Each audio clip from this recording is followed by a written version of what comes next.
If boring didn't work, rich people wouldn't be rich.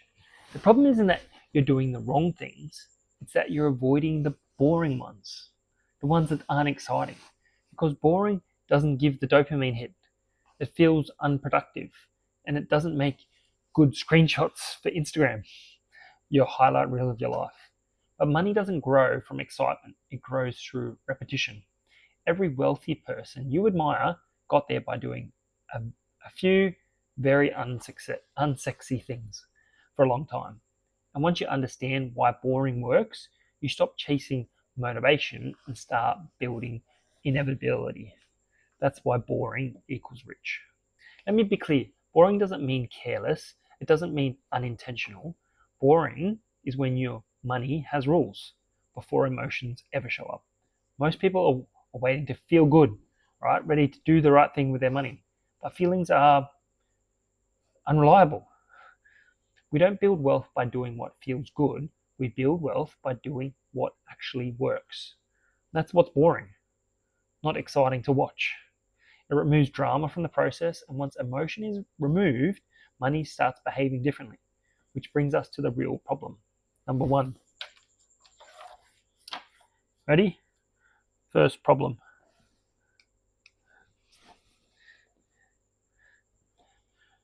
Manage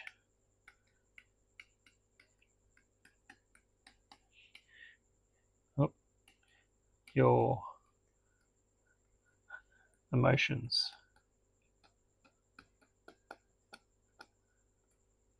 Right? Most people don't manage money with a system, they manage it with their feelings. They spend when they're stressed, they spend to make themselves good, they save when they feel motivated, and they invest when they're excited, when it's going to be a quick win. And they quit when they get bored. And that's not a plan, that's emotional whiplash. That's just going on the whim. The issue isn't intelligence, it's inconsistent.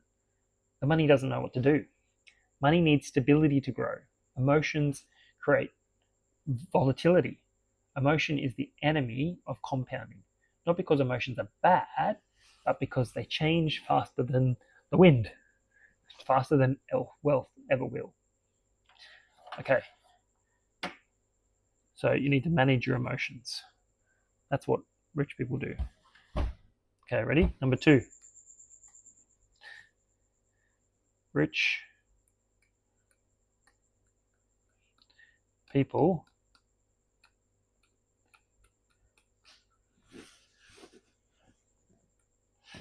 build systems. Right? Rich people don't manage money harder, they manage it less. They remove themselves from the process and let the system do the work. And they raise the important question. Sorry, let me raise that question.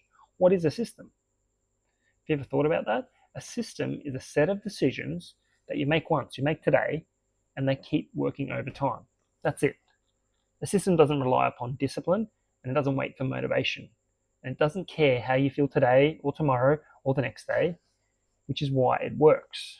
A system will help you make money in your sleep, when you go on holidays, when you're not worried about it. It keeps working. And this is what the rich do. They build and they buy systems. An investment property is a system. It's a money system. A stock, dividend and paying stock is a money system. You can buy it, you can build it. A business, not a sole trader where you're the cook, the chief, and the bottle wash, but a system that can be left for 6 months or more, 3 months. You can go on holidays, come back, and the thing's still growing. A business, that's a system. Rich people use this. They separate accounts, they automate transactions, they automate savings and investing, clear rules for spending and investing, not because they're fancy, but because they're predictable. Rules beat motivation every day of the week. Motivation is emotional. It's up today, down tomorrow. A system is mechanical. It's methodical. And mechanical things work the same every single day. Your car starts every single day. You turn the key and it works, right? It's a system. And that's the real advantage. Systems don't get tired. They work when you're busy. They work when you're bored. They work when you're asleep. They work when things get messy. and money runs on the system instead of your mood. Because progress stops being accidental and starts being inevitable. Okay, number 3. Ready?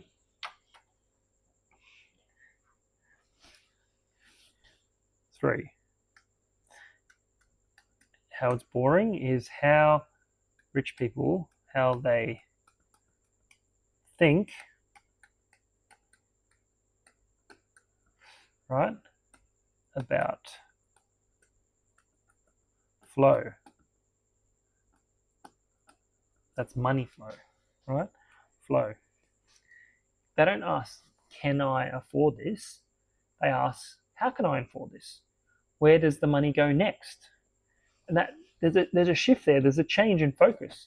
If you ask, how can I afford this? That's a if you ask, can I afford this? That's a yes or no. That's a full stop.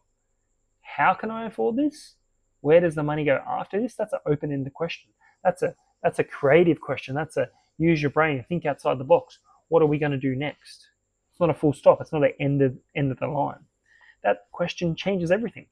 Most people see money as a balance. Rich people see it as a flow. Income comes in, life gets funded, margin is created, surplus is assigned, and that order matters, right? It's like a river system, a river flowing. Income comes in, margin, investing, spending is part of it. But it's not reactive. It's not the main goal. Bills are paid on time, lifestyle is intentional, and surplus has a job. It's a part of that system. It's a part of that flow. Because money, unassigned money, doesn't stay unassigned for long. That money disappears. Money that sits idle gets spent. Flow beats force. Money has a destination. It stops leaking into impulse, convenience, regret. And once the flow is designed on purpose, for a purpose, with a purpose in mind, progress no longer depends on willpower.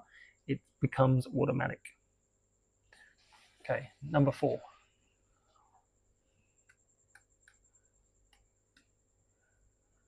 Long-term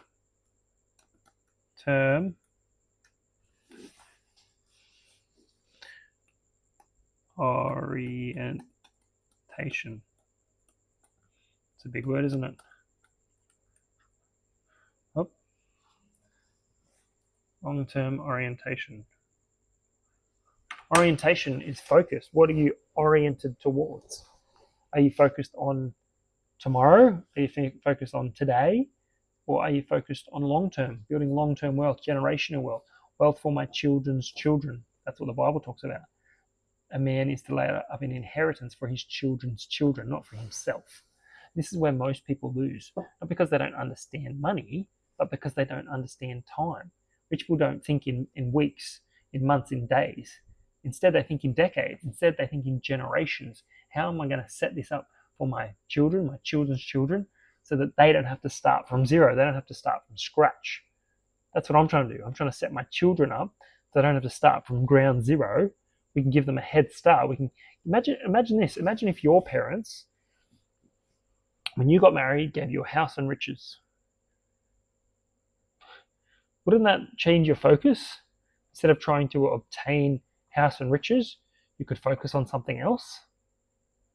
That's what the Bible says. The Bible says a good father gives an inheritance to his children, and an inheritance is house and riches. Imagine if that was your head start in life. And that's what I want for my children, your children. That's what you should want. They don't settle. They choose boring investments.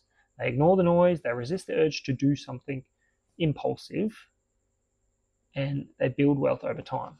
They orient towards the long term. They focus on generational wealth. They focus on not today, not tomorrow, but long-term, decades. Rich people get the win by staying for the long term, not moving fast.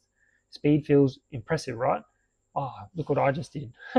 Speed resets compounding. Every time you jump, you start the clock over again. Long-term orientation isn't passive, it's disciplined, it's patient, it's on purpose. It's trusting that the boring, repeatable behavior beats exciting inconsistency every single day of the week. So let's bring this all together. Wealth isn't built by excitement. It's built by repeatable principles over time. Most people manage their emotions, their money emotions, right? They're reacting, adjusting, starting over. Rich people do the opposite. They remove the emotion and they build systems. They design the flow, and that gives them time and room to build wealth over time. That's how boring wins. Not because it's easy, but because it's sustainable. Boring is what you can repeat when motivation is gone. And whatever you can repeat long term eventually compounds. So if you felt behind, discouraged, or feel like you keep restarting time and time and time again on your money journey, let this press you to slow down, do the boring things. Don't need a new strategy. You need to focus on the long term timeline. Fewer emotional decisions. Make it boring. Make it automatic. Make it long term. And that's how ordinary people end up with extraordinary lives. Thanks so much for watching, and I can't wait to see you on the next video.